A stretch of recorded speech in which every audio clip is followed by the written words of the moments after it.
Hello, I'm Paula Grainger, sometimes known as the English Herbalist in Santa Cruz, for obvious reasons. And today I'm going to show you how to make a fire cider.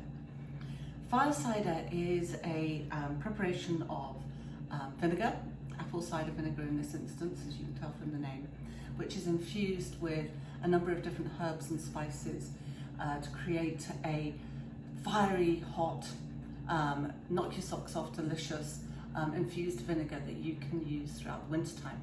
It's traditionally done at this time of year in the fall, so that you've got it going through those cold, damp winter months to bring some heat and some fire into your constitution.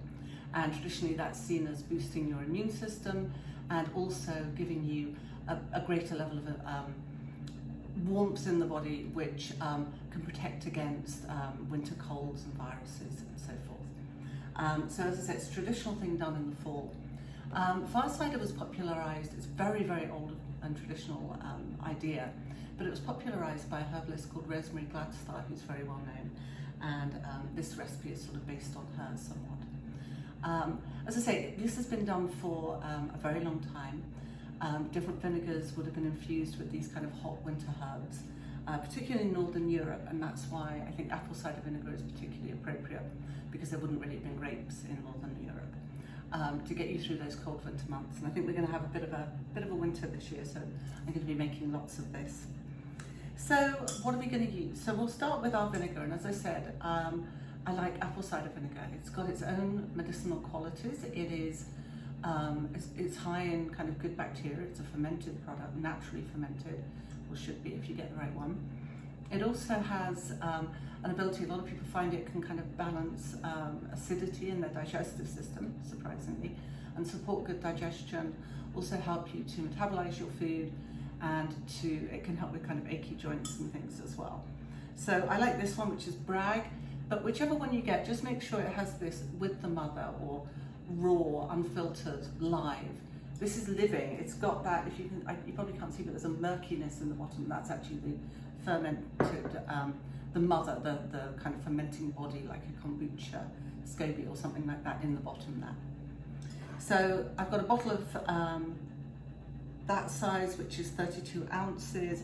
I'm going to do this in a quart jar. It won't fill it all the way up, but it's nice to have a bit of space in there. But you can obviously fit this according to how much you think you're going to want.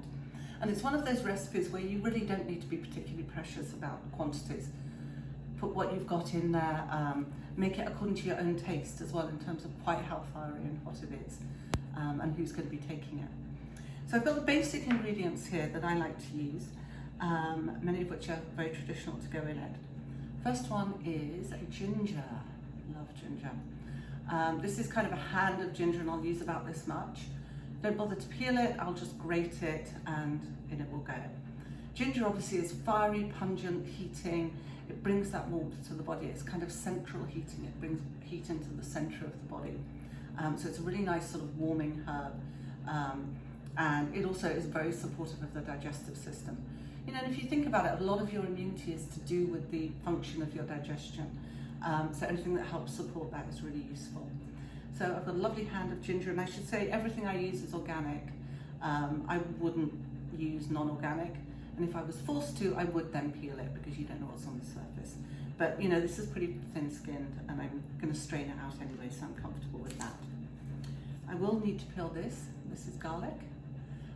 Garlic, you know, it frightens away vampires. It's got this ability to boost the immune system, and it's highly antimicrobial. There's lots of recipes that involve garlic for kind of winter cold and flu protection, including infused honey with garlic in it. You just chop garlic cloves and put them in honey, and it kind of all smooches down over time, and you can just take spoonfuls of the honey. Using it raw because it has more power in its raw state. I'm not going to use the whole clove. You could, but I personally don't want to walk around, you know, knocking people over as I go. So I probably use about 4 or 5 cloves of that, just crushed and finely chopped. Chili peppers, lots of different ones around, different ones have different levels of heat. This one was called a Fresno pepper when I bought it. I don't know how spicy it is, so I'll have a little tiny taste before it goes in. I'll probably use one of these without the seeds. But again, it's entirely up to you, just chop it up finely. And chili, of course, is very heating, very antimicrobial as well. Again, it kind of kills bugs, as it were, and brings that central heat to the body. If you are very sensitive to chilies, you could just use a tiny bit. You could also use dried chili powder if you prefer as well. I like the fresh. So the ginger and the peppers, pretty exotic, hot country type herbs. This is something much more traditional from where I'm from. This is horseradish. You can buy it raw in this state. It's certainly in New Leaf right now, in Whole Foods. I've seen it in Shoppers. It's all over the place. And you're more familiar with this probably in your cocktail sauce that you have with seafood. And you'll know it's got that very distinctive, very pungent, very spicy taste. And really from Northern Europe, this is the equivalent of those more spicy things from the warmer climes. Back where I'm from, you know, in the dim and distant past, when no one was shipping ginger or chilies into the country, horseradish was the thing to bring that heat into winter food. And, you know, my grandmother would always serve it with roast beef and things like that, where you've got that kind of quite fatty, quite heavy, you know, protein-rich food, and it kind of cuts through that and gives you some kind of support for the digestion again in that way that hot, pungent, and spicy things do. I'm not going to put the whole lot in there. I'll probably put about, well, maybe about 2/3 of that bit that's there, something like that. Again, I could do a bit more if I wanted to. I'm a little bit sensitive to things that are really hot and spicy, so I just keep it not too hot for me, but do it how you want to do it. And again, we're going to grate that, and you don't need to peel it. I'm going to break this in half so you can see it. Hold on. Oh, look at that. Isn't that gorgeous? Turmeric. You all know this herb, I'm sure you probably know that it's anti-inflammatory, that it's used to help with kind of rheumatic joints, arthritis, things like that, and just as a general anti-inflammatory in the body. And a bit of an immune booster too. I would argue it's got that kind of immune boosting quality. You can use this, you could just put a couple of teaspoons of turmeric powder from the store, but again, this is pretty easily available, and I love it in its fresh form. Be careful, it stains like crazy.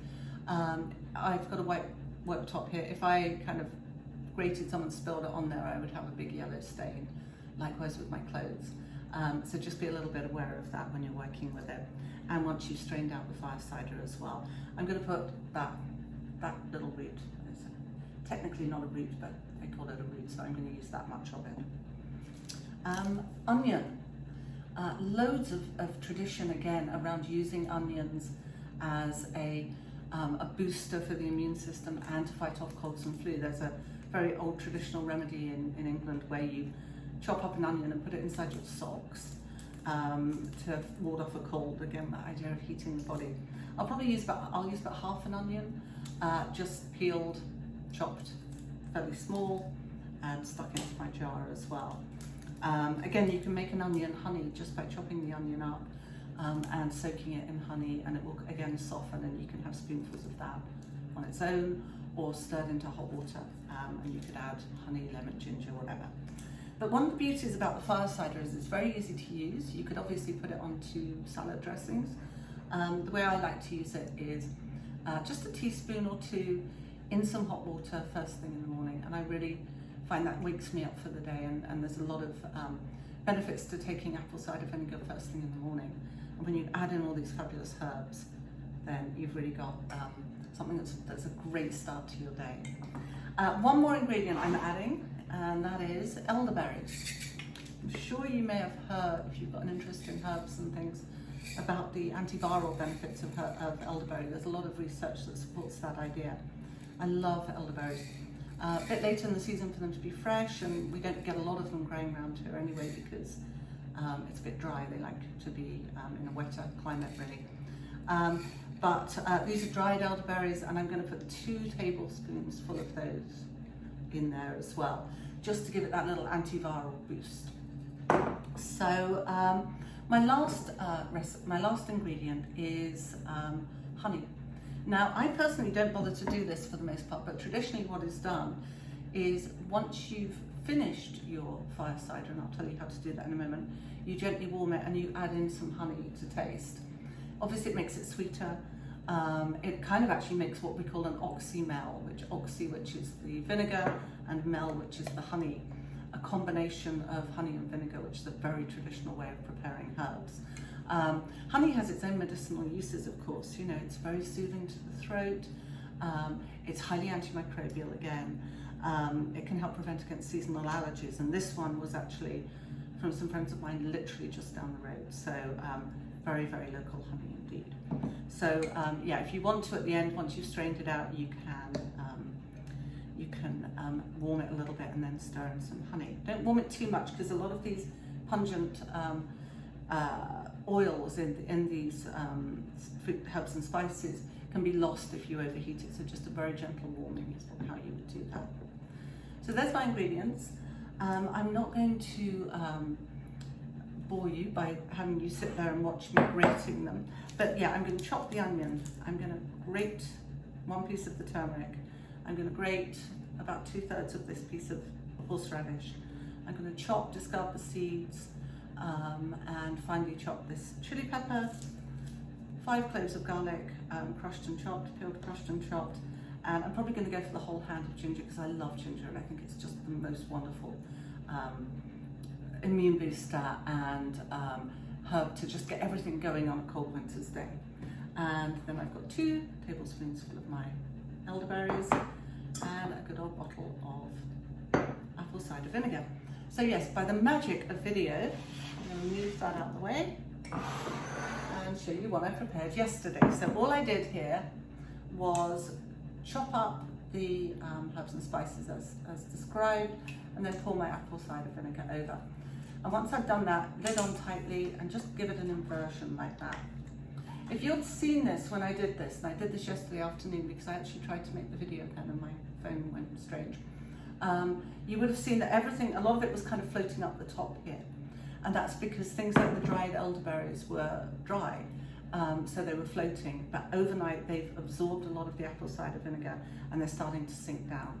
But it is really important you don't have stuff sticking out the top. I've got a kind of gap in the middle here. I've got the heavy stuff at the bottom, lighter stuff floating around in the top here. I'm gonna just keep inverting it like that, as long as you don't want bits of stuff sticking out the top, because otherwise it's gonna go off. What I'm gonna do with this now, it's gonna go and sit somewhere warm. Not hot, I'm not talking like right over a heater, but just somewhere kind of a decent room temperature for about a month. You could do it for less time if you want to, but traditionally, again, it's done for a month.